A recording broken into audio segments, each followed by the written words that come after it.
कुरान मुक़द्दस के अंदर अल्लाह इरशाद फरमाता है, कुल हुवल्लाहु अहद, कि ऐ मेरे हबीब आप ऐलान कर दो, आप लोगों में बयान कर दीजिए, आप लोगों को मेरा पैगाम पहुंचा दीजिए और उनसे कह दीजिए कि ऐ लोगों, अल्लाह एक है। ऐ लोगों, अल्लाह एक है, एक रब की इबादत करो, एक रब की बंदगी करो। और अल्लाह के अलावा जितने लोगों को, जितनी चीज़ों की तुम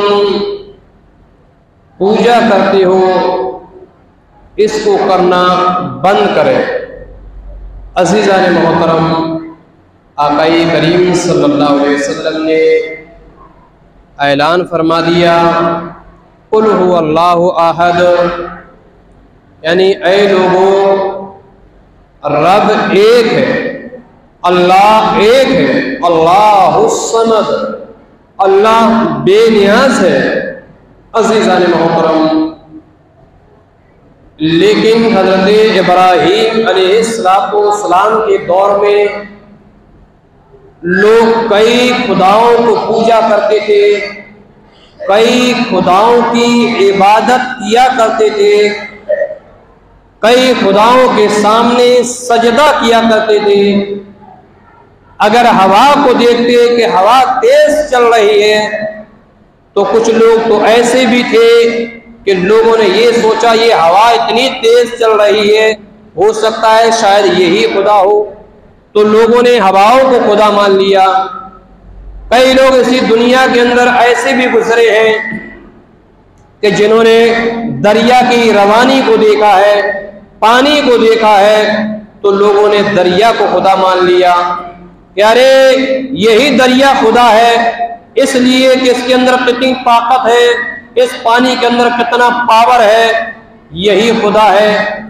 किसी ने अगर सूरज को देखा तो लोगों ने सूरज को खुदा मान लिया कि अरे इसके अंदर देखो कितना पावर है, इसके अंदर देखो कितनी ताकत है कि पूरी दुनिया को रोशन कर रहा है, इसका मतलब ये कि यही सूरज खुदा है। अज़ीज़ाने मोहतरम, ऐसे ऐसे अकीदे लोग रख रहे थे और इसी दुनिया के अंदर ऐसे भी लोग गुजरे हैं जिन्होंने अपने आप को खुदा कहलवाया है, जिन्होंने लोगों में ऐलान किया है कि मैं खुदा हूं, जिन्होंने ये भी कहा है कि ऐ लोगों मुझे सजदा करो, और लोग उसको सजदा करने लगे। उन्हीं में एक नाम नमरूद जालिम का भी आता है। उसी जालिम ने खुदाई दावा किया था, इसी नमरूद जालिम ने अपने आप को खुदा कहलवाया था और लोगों से सजदा करवाने लगा था, लोगों से अपने आगे सजदा करवाने लगा, अपनी इबादत करवाने लगा। अज़ीज़ाने गिरामी वक़ार, खुदा को चैलेंज करने लगा। अज़ीज़ाने मोहतरम, जब ऐसा वक्त आता है तो हजरत इब्राहीम अपने चाचा से कहते हैं, उनके चाचा का नाम था आज़र, कि ऐ चचा, ये तुम इतने खुदाओं को पूजते हो, इतने खुदाओं की इबादत मत करो, एक रब की पूजा करो, एक अल्लाह की पूजा करो, इतने खुदाओं को न मानो। लेकिन हजरत इब्राहीम के चाचा ने ये कहा था, ऐ इब्राहीम, अगर आप वाकई अल्लाह के नबी हो, अगर आप वाकई अल्लाह के नबी हो तो मौजज़ा दिखा दो, ऐसा मौजज़ा दिखाओ कि जो हमारे खुदा हैं ये बोलने लगे, तो मैं समझ जाऊंगा कि यकीनन आप अल्लाह के भेजे हुए एक नबी हो। हजरत इब्राहीम अल्लाह की बारगाह में दुआ करते हैं। दुआ इब्राहीम का करना क्या हुआ कि एक एक बुत से आवाज आ रही थी, एक एक बुत बोल रहा था ला इलाहा इल्लल्लाह इब्राहीम खलीलुल्लाह, ला इलाहा इल्लल्लाह इब्राहीम खलीलुल्लाह, ला इलाहा इल्लल्लाह इब्राहीम खलीलुल्लाह। हर एक बुत की जबान से जारी हो गया, यानी अल्लाह के सिवा कोई इबादत के लायक नहीं है, अल्लाह के अलावा कोई पूजा के लायक नहीं है, और इब्राहीम अल्लाह का रसूल है, इब्राहीम अल्लाह का नबी है। जब उस आज़र के खुदाओं ने जब ये जवाब दिया है, जब उन बुतों से आवाज आने लगी, तो आज़र इब्राहीम के चचा ने कहा था, ए इब्राहीम ऐसा महसूस होता है कि तुम कोई जादूगर हो, ऐसा लगता है कि तुम कोई जादूगर हो। इब्राहीम ने कहा, ए चचा आप ऐसा क्यों कह रहे हो कि मैं जादूगर हूँ? कहा इब्राहीम इसलिए कह रहा हूं कि ये बुत आज तक कभी नहीं बोले, हमें तो इतने साल हो गए इनसे मांगते मांगते, हमें तो इतने साल हो गए इनके आगे सजदा करते करते, हमें तो इतने साल हो गए इनकी इबादत करते करते, लेकिन आज तक इन्होंने कोई जवाब नहीं दिया है, आज तक इनसे कोई आवाज नहीं आई है। लेकिन तुमने क्या किया है कि इनसे आवाज आ रही है? अज़ीज़ाने गिरामी वक़ार, तो हर बुत ने जब जवाब दिया है कि ला इलाहा इल्लल्लाह इब्राहीम खलीलुल्लाह, तो वो बोला कि तुम जादूगर हो। उसके बाद इब्राहीम के चचा वहां से चल देते हैं।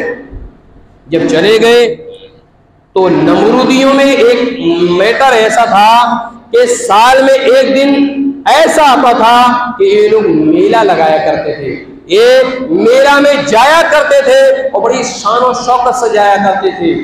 तो उसी साल एक दिन ऐसा हुआ, पूरे नमरूदी उस मेले में चले गए।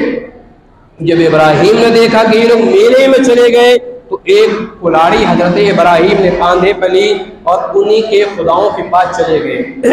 जब उनके खुदाओं के पास पहुंचते हैं तो इब्राहीम अलैहिस्सलाम ने कुल्हाड़ी देना शुरू करी। अब जब कुल्हाड़ी देना शुरू करी तो इनके खुदा टूटने लगे। जब इनके खुदा टूटने लगे, एक इनका बड़ा खुदा था, उसके कांधे पर हजरत इब्राहीम ने कुल्हाड़ी रख दी। अब जब कुल्हाड़ी रख दी है उसके बाद चले गए। तो जब ये लोग मेला से आते थे तो फिर यहाँ पूजा किया करते थे, इनसे मांगा करते थे, लेकिन जब वापस आए तो क्या देखा कि सब औंधे मुंह पड़े हैं। जब वापस आकर देखा तो अरे ये तो सब बेहाल पड़े हैं, और एक जो सबसे बड़ा है इसके कांधे पर कुल्हाड़ी रखी हुई है। तो लोगों ने कहा यकीनन ये इब्राहीम का काम है, इब्राहीम के अलावा इसको कोई नहीं कर सकता। नमरूद के पास लोग जाते हैं और नमरूद से कहते हैं कि बादशाह इब्राहीम ने आज हमारे खुदाओं को तोड़ दिया है, इब्राहीम ने आज हमारे खुदाओं का बुरा हाल कर दिया है, लिहाजा इब्राहीम को आप बुलाकर उसको सजा दें।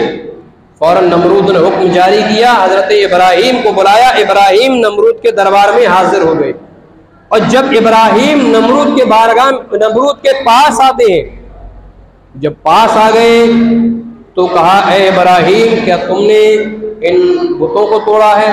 क्या तुमने इन खुदाओं को तोड़ा है? इब्राहीम कहते हैं अगर मैंने तोड़ा है तो जिन खुदाओं को तुम मानते हो उसी से पूछ लो, उसी से पूछ लो, वही बता देगा। और कुल्हाड़ी भी उसके कांधे पर रखी हुई है, वो सबसे बड़ा है, उससे पूछो। तो नमरूद ने कहा, ए इब्राहीम हमें अच्छी तरीके से मालूम है कि वो बोलते नहीं है, वो बोलते नहीं है। तब इब्राहीम ने कहा, जब तुम्हें भी मालूम है कि ये बोलते नहीं है, इब्राहीम ने कहा तुम्हें भी मालूम है कि जब ये बोलते नहीं है तो ऐसे की क्यों इबादत करना जो बोलते नहीं है? जो बोलते ही नहीं है तो फिर ऐसे की इबादत करना क्यों? जो ना तो तुम्हें कोई नफा पहुंचा सकते हैं, जो ना तो तुम्हें कोई फायदा पहुंचा सकते हैं, ना ये तुम्हें कोई नुकसान पहुंचा सकते हैं, फिर ऐसे की इबादत तुम क्यों करते हो? अज़ीज़ाने मोहतरम, तब इब्राहीम अलैहिस्सलाम से नमरूद ने कहा कि ए इब्राहीम आप किसे पूजते हो? इब्राहीम ने कहा मैं अपने रब को पूजता हूं, मैं एक खुदा की इबादत करता हूँ, मैं बेशुमार खुदाओं की पूजा नहीं करता हूँ, मैं सिर्फ एक अल्लाह की इबादत करता हूँ। तब नमरूद ने कहा, इब्राहिम अगर एक रब की इबादत करते हो तो फिर ये बताओ कि तुम्हारा रब कौन है, तुम्हारा रब कौन है। इब्राहिम कहते हैं रब्बिल्लज़ी युही व युमीत। इब्राहिम कहते हैं मेरा रब वो है जो जिंदा करता है और मारता है। मेरा रब वो है जो जिंदा भी करता है, मेरा रब वो है जो मारता भी है। कहा इब्राहिम अगर जिंदा करना और मारने का मामला है तो ठीक है, ये काम तो मैं भी करता हूँ, मैं भी जिंदा करता हूँ, मैं भी मारता हूँ। फौरन दो कैदी बुलवाए, और जब दो कैदी बुलवाए तो उन दोनों से नमरूद ने पहले सिपाही से पूछा कि तुम्हारा क्या हाल है। कहा हुजूर मैं कल रिहा हो जाऊंगा, कल मेरी सजा मुकम्मल हो रही है, कल मेरी सजा पूरी हो रही है, लिहाजा मैं कल रिहा हो जाऊंगा। नमरूद ने कहा इसको फांसी दे दी जाए, इसको फांसी दे दी जाए। दूसरे कैदी को बुलवाया, कहा हुजूर मुझे कल फांसी होने वाली है। नमरूद ने कहा इसको रिहा कर दिया जाए, इसको रिहा कर दी जाए। रिहा कर दिया। अब इब्राहिम से नमरूद कहता है, ए इब्राहिम तुमने कहा था कि मेरा खुदा वो है जो जिंदा करता है और मारता है, अब वही काम तो मैंने कर दिया। जो मरने वाला था मैंने जिंदगी दे दी, और जो जिंदगी जीने वाला था उसे मैंने मार दिया। अब इब्राहिम तुम मुझे खुदा मानो। इब्राहिम अलैहिस्सलाम समझ गए कि ये घामड़ है, ये घामड़ है।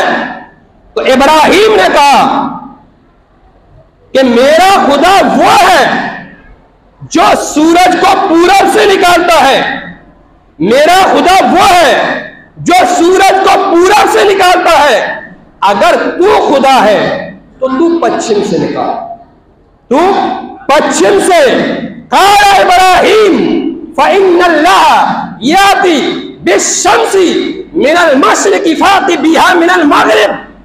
इब्राहिम कहते हैं मेरा खुदा वो है जो सूरज को पूरब से निकालता है, अगर तू खुदा है तो तू पश्चिम से निकाल। कुरान कहता है फबुहितल्लज़ी कफ़र, तो उसके होश उड़ गए, वो हक्का बक्का रह गया और उसके पास कोई जवाब ना मिल सका।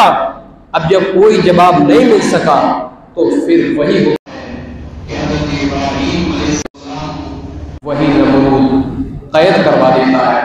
हजरत इब्राहिम कहते हैं कि नमरूद अगर तुम्हें मुकाबला करना है तो तुम मुकाबला करो, अगर तुम्हें मुनाजरा करना है तो मुनाजरा करो, अगर मेरे सवाल का तुम्हारे पास जवाब नहीं है तो मुझे रिहा करो। लेकिन हुकूमत नमरूद की थी और वो भी जालिमाना हुकूमत थी, वो भी जुल्म वाली हुकूमत थी कि जब हजरत इब्राहिम ने कहा अगर तू खुदा है तो तू सूरज निकाल दे, लेकिन वो सूरज नहीं निकाल सका। अज़ीज़ान मोहतरम, ये काम रब ताला ने अगर किसी के सुपुर्द किए तो खुद अल्लाह रब्बुल इज्जत है कि अगर सूरज को निकालना और डुबोना ये काम सिर्फ अल्लाह के हाथ में है, और अगर रब चाह ले तो अंबियाए कराम के हाथों में भी ये काम है। जैसा कि मकाम साहिबा में हजरत अली के लिए हुजूर ने सूरज निकाला था। अल्लाह के बारे में दुआ है कि रब ताला